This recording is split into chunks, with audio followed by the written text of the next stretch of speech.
Vítáme vás ve světě krásy a umění, u videa prezentující vzácné řemeslo. Jsme jediní na severní Moravě, kde se můžete naučit restaurovat historický nábytek a doplňky. Náš příběh začíná v roce 1978, kdy František Tomčala po absolvování studia začíná s restaurováním nábytku na zámku v Bruntále. Fotografie ukazují několik krásných kusů, které prošly rukama tohoto mistra. Spousta z nich zdobí zámky, galerie, ale i domácí interiéry. Po dlouholetém podnikání v tomto oboru a ve spolupráci s Ministerstvem kultury a školství vznikla myšlenka k založení školských restaurátorských dílen, kdy František Tomčala společně se svojí manželkou Jaroslavou Tomčalovou v roce 2000 školu úspěšně založili.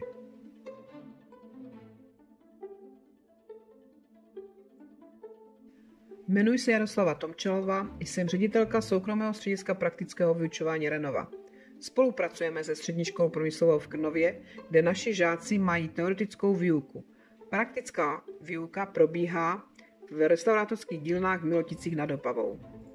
Budovu v Krnově, kterou vidíte na obrázku, jsme nedávno zakoupili a po její rekonstrukci plánujeme přestěhování dílen a tím vyučovat v Krnově výuku teoretickou i praktickou. Náš umělecký obor, který vám chceme představit, je pro chlapce, ale i pro děvčata. Ve světě umění a restaurování děvčata často pracují na úřadech památkové péče nebo v uměleckých směrech, v galeriích, v ateliérech, muzeích a podobné. Chlapci směřují převážně do technických směrů či restaurování nábytku a doplňků. Absolventi našeho 4letého studia umí restaurovat, zlatit plátkovým zlatem, konzervovat a zdobit historický nábytek intarzí, nebo zúročí své nabité vědomosti při obsluze a programování na CNC obráběcích truhlářských strojích a CAD programu pro návrh a konstrukci nábytku, výroby nebo designu hraček a doplňků. Spokojenost našich studentů na dílnách je s fotografií zřejmá. Informace k přijímacím zkouškám. Jelikož se jedná o umělecký obor, přihlášky musí být podány do 30. listopadu v prvním přijímacím kole. Pokud je vyhlášeno druhé přijímací kolo, přihlášky musí být zaslány do 1. března. Mám pro vás příjemnou zprávu. Přijímací zkoušky z matematiky a češtiny se nekonají. U nás probíhají tzv. Talentové zkoušky. Je to kresba zátiší, váza a několik dalších předmětů. Malujeme uhlem nebo tužkou. Kresbu zátiší znáte z výuky na základní škole.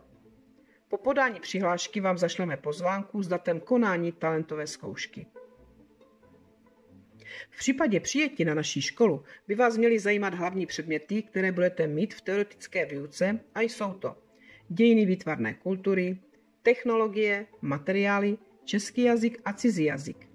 Matematiku vyučujeme zajisté také, ale není hlavním maturitním předmětem. Máme výjimku. Z matematiky nematurujeme, ale zůstává v možnosti volby výměnou za cizí jazyk.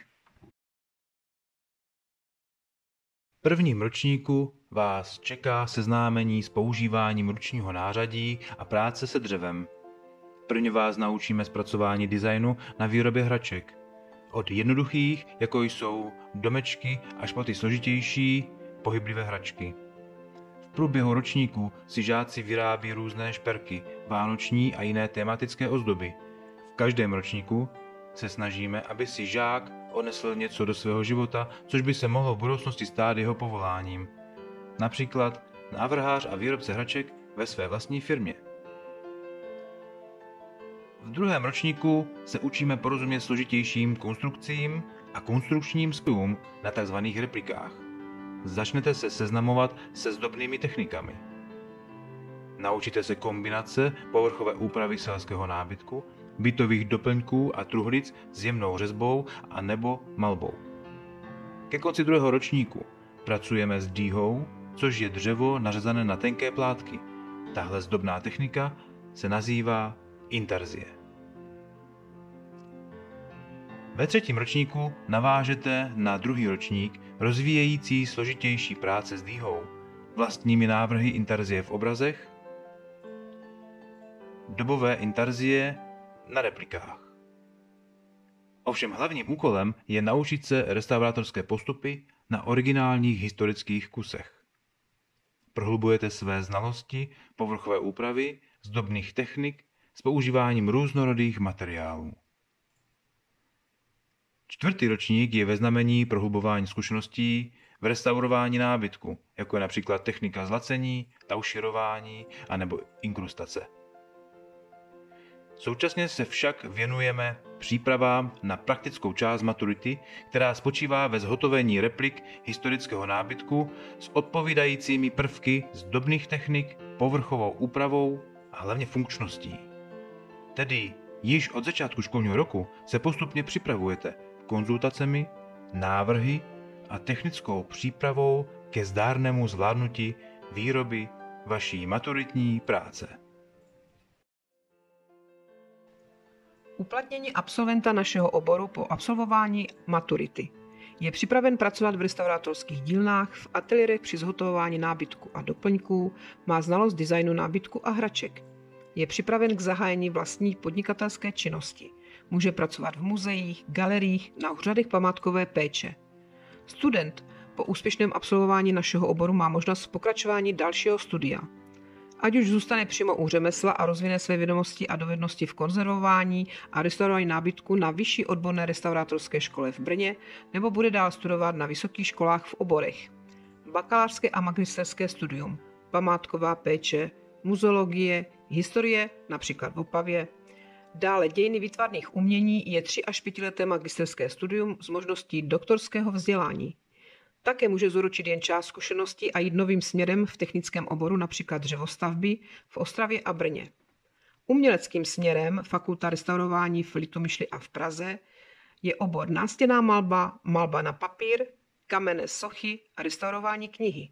Humanitní obory se studiem na Pedagogické vysoké škole, například dějepis a výtvarná výchova. Z našich řad máme studenty ve všech jmenovaných oborech na vysokých školách. Zkušenosti a zážitky. Zkušenosti budete sbírat na dílnách, ale zážitky můžete sbírat na exkurzích a stážích. Jezdíme na různé výstavy a zámky. Tady vidíte výstavu nábytku z ohýbaného dřeva od uznávaného pána Michala Toneta na zámku Bystřici pod Hostýnem. Další exkurze, které pořádáme, je například návštěva muzea kočárů v Čechách pod Kosířem, kde jsme obdivovali obrovské skvostné kočáry. Stáž, kde jsme pomáhali převážet nábytek z jednoho zámku na druhý a ustavit do nových expozic na zámku ve Slezských Hrudnoticích a další tematické výlety. Zde vidíte fotografii detailu postupu restaurování v ateliéru Františka Tomčaly ve fázi rozložení a fotografie po restaurování jednoho z nejvzácnějších kusů. Tento exemplář je ve Vídeňském muzeu. Ve školních restaurátorských dílnách se v průběhu studia setkáte s méně i více vzácnými kusy. Nejen historického nábytku, u kterého se naučíte a zdokonalíte zdobné techniky a ojedinělé technologické postupy, ale i s fragmenty oltářů, dřevěných soch, architektonických historických kusů, jako jsou dveře a okna. Při tomto restaurování se tak setkáte s různými technikami, které pak můžete využívat při samotném řemeslu, jako je například tolik vyhledávané zlacení plátkovým zlatem. Ke konci této prezentace vidíte malou perličku. Máme vlastní muzeum, což žádná škola určitě nemá, kde si žáci mohou osvojit a zdokonalit rozeznávání historických slohů a movitou hodnotu na jednotlivých kusech nábytku. Na této fotografii je velice vzácný kus dětské kolébky, která byla vyrobena v českých zemích českou firmou.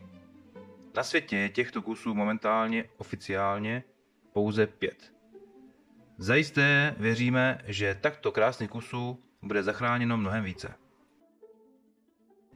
Na závěr prezentace bych vám chtěla poděkovat za pozornost a zdůraznit, že soukromé jsou pouze restaurátorské dílny, ale přijatí byste byli na státní školu průmyslovou a tím se školné nevybírá. Zajištění ubytování a stravování je samozřejmé na teoretické i praktické výuce. Při jakémkoliv dotazu nebo nejasnosti nás můžete kdykoliv kontaktovat, rádi vám vaše dotazy zodpovíme, nebo vás v případě zájmu provedeme restaurátorskými dílnami. Novinkou od školního roku 2024 bude výuka předmětu design interiéru a nábytku, v kterém spojíme historické a moderní prvky designu. Těšíme se na vás.